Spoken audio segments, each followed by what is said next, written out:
start, you can get into our main settings, and there's a few settings I think we wanna show off. Let's take a highlight. look. I mean, no, I like settings. No one's ever seen these settings in detail before, so we'll kind of take a look here. So we want to make sure, obviously, players understand, and like first thing you should do if you're going to be in the tech preview this weekend, probably just kind of get acclimated, tweak your settings to your liking, just make sure that things are sort of the way you want them, if you will. So I think, I'll just quickly scroll through. I'm not going to speak to every one of these. I think we'll be here all afternoon, but I think you're going to find a lot of sort of what you'd expect to find in some regards. Hold the sprint if I want to do that. I can kind of really dial in my sensitivity and all that.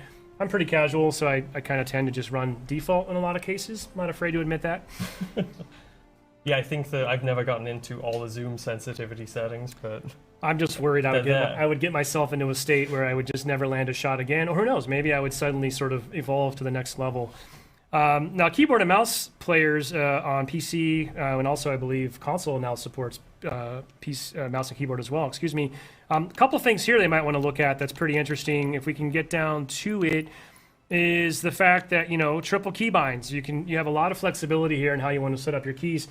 I want to give a shout out, as all the work that happened over the last couple of years to update MCC and bring that to PC, and all the fantastic work by the pub team, being able to have triple keybinds was super important to the PC community. That was great feedback that we heard, and that's a good example of just one of taking those learnings and kind of that experience and bringing it over to the Infinite side. Yeah, I think we owe a great debt to all the work that MCC and the publishing team has done with diving in, like, feet first into the PC environment and getting us ready for this.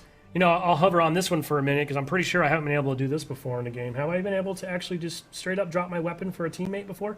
Not that I know of, and honestly, it's been quite fun to use, especially when you're playing with like some less experienced players.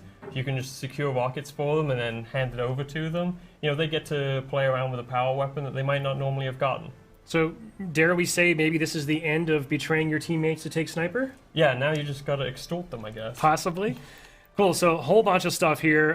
This is something else that we, I think was mentioned in one of our employee spotlight blogs, but marking. This is also a new element to Halo games.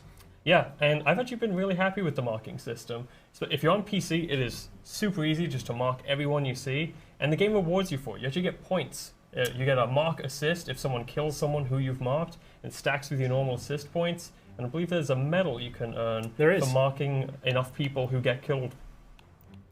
So I'll just kind of scroll through here quickly so we don't totally get inundated in settings, but it just goes on and on and on. So